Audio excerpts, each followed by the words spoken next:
okwanjula kwa Frank Gashumba kusitudde abanene abawanvu n'abampi mbikuleetedde okuva gye byatandikidde paka nakati wetuli era ng'omukolo gwonna ngenda kubeera nga nkulaga wano ko Ocean Media nenga mwasudde mutamu n'abalungi abampuliriza Ocean Media ko subscribe for more updates, like, share and comment welabira okunyinga notification bell obenga notified renteka video empya. Finally olunaku olwaleero ng'ennaku z'omwezi 15 omwezi ogw'okutaano mwaka 2025 kinajjukirwanga oba kinajjukirwa nti original muvandimwe yasazeewo ayanjulwe maka g'omwagalwa we. Abantu bangi boogedde omuwala nga muto biki tamusaana kusinziira Frank Gashumba bw'ayogera si muwala gwe yandiwasiza n'ebirala bingi. Abantu batandikidde dda okutokomoka omugambo jjukira nti Frank Gashumba yali yabasuubiza kitagenda kubalaga muntu we oba mukyala we. Olunaku olwaleero asazeewo asaanikire intaneti abalage omulungi we gwasula naye maama w'omwana muto wa Shira Gashumba n'ebirala bingi nnyo mbikuleetedde. Batandikidde mu kusaba era sooka weerabireko. Sabo mwe n'abalongo obulamu obulungi mukyala we. Amin ya Rabbi, amin. Okufaanagana Amin. omuwenga buli dakiika ne bwakolola ng'ayita bebi ayita hane amin. akuwa ekiraavu gwe mukyala wakutegeera nga ne bw'otambula alaba Frank Gashumba nga ne bw'aloota aloota Frank Gashumba nga ne bw'aba afumba aloota abeera ali ku Frank Gashumba. Mungu akuwa abalongo ekiro ky'olwaleero. Alhamdulillahi. Fane jangu sabiro nabenda chiki. Edduwa oba essaala ekulembedde mu mukolo gwa Frank Gashumba munnange bwe batoye batandise ne batandika olugendo ne batambula paka Sembabule gyawasizza omukyala. Walabika bulungi gyawasizza compound nnungi bali kasozi wali organized njogere kindekeki bajjudde bavandimwe bereere jjukira nti Frank Gashumba ye yaleeta ekintu ekyo ekyabavandimwe oba tukiyite kika ekyabavandimwe be bantu abatabula omusaayi nga mulimu Abanyarwanda Abanyankole beebo nno. Naye kankulaga omukolo bwe gutambula bwe gugenda maaso nnyongera okujjukiza nti ngenda kulaga omukolo gwonna we 14 ku Ocean Media tujja Karismati umunyarwanda mu banyarwanda twamurangira umunyarwanda w'Rwanda enkotanyi first class Masamba turamufite mu nzu amashiye Masamba selector Sumurura nasabaga Masamba bazo utangire n'ijwi ryawe bamenye ngo indirimbo zawe ntago ari imahano twagiye na Masamba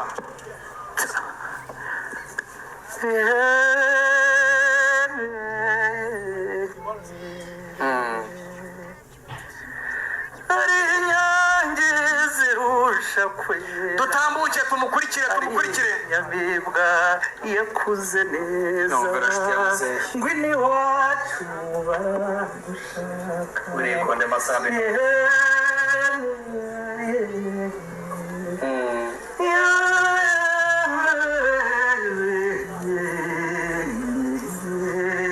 mama shenge ngwini wacu baragushaka Masamba iryo jwi ndarikunze nsindagirire n'ijwi ryose ngwizire wowe kweze gukina mu bicu kwahomwe n'abakamisha muzi wacu baragushaka.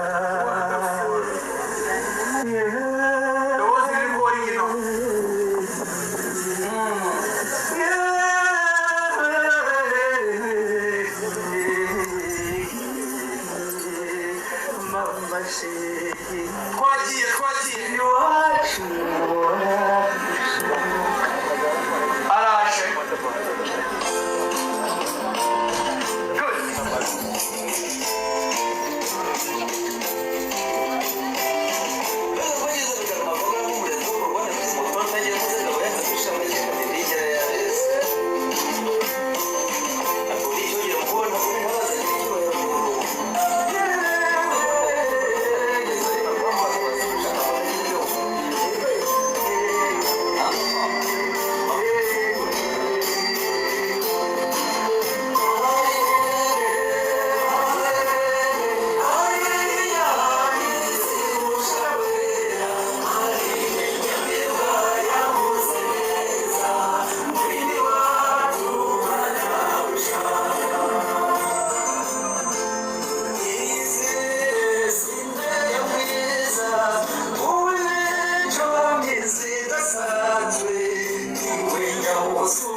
Congratulations once again, Mr. Frank Gashumba, wamwami Frank Gashumba, tata wa Sheila omu bwati.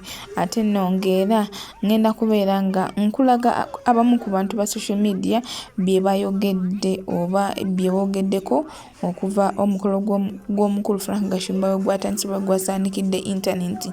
So kewulireko ate nawe twendowooza mu comment section. According ku Frank, engeri gy'abadde ayogereramu Abanyarwanda, badde nsuubira okulaba Frank ng'ayina kakyala nga muggo.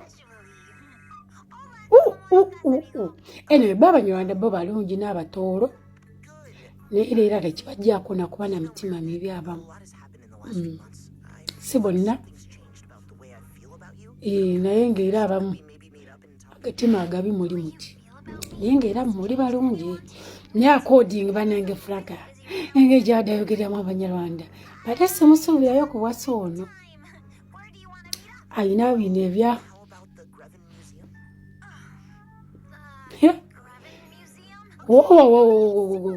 naye nga enewe kulika avudde ku lujja, kulika kasati bakusondedde nakyo kikulu. Kyokka wanange analysis zatandise dda anti social media, naye nga nawe wali waddemba okuyisawo kyonna kyagala mu comment section. Nyongera obbajjukiza oba okubasaba Jana Import Pickup, saba mumpagire kadama munnammwe, saba mumpagire, saba muneesige, saba mumpe emirimu, saba munsupportinge bambi, muwagire kadama munnammwe mikwano. Jana Airport Pickup enamba ffe 0704 44 40 58. Tulina free wifi ate nga tulina n'ebyokulya. Muneesigera muze family zammwe ku airport, babalabe nga mulandinga ku bwereere, muneesige batambuze ku layisi. Gwe naali wabweru w'eggwanga ng'ogamba mu namba tugiteeka ku WhatsApp tegendako, sosa +256 wandiike 704 44 40 58 plus 256 704 44 458. Njidamu namba 0704 44 458. Jana Airport Pickup nyongera mbakubiriza oba mbakoola mujje mumpagire bambi, mujje mumpagire mikwano, munsupportinge, munjagale, mundaga omukwano. Nyongera okubaza mwena abasupportinze, abandaze omukwano, abanjagadde. Saba Katonda abeere musinga okwagala. Channel Media ko kyali subscribe for more updates, like, share and comment. Werabire okunyinga notification bell obenga notified binatekawo video empya. Jana Airport Pickup nyongera bakowolo bakubiriza mujje musupporting emikwano, mujje tutambule ffenna tetusobola kulemererwa, mujje tuteese tetusobola kulemererwa. Va mu comment section nga wanjagala otambulako naffe. Omuntu yenna ali serious ajja ku WhatsApp, ajja mu inbox, mujje tutambule ffenna ku layisi.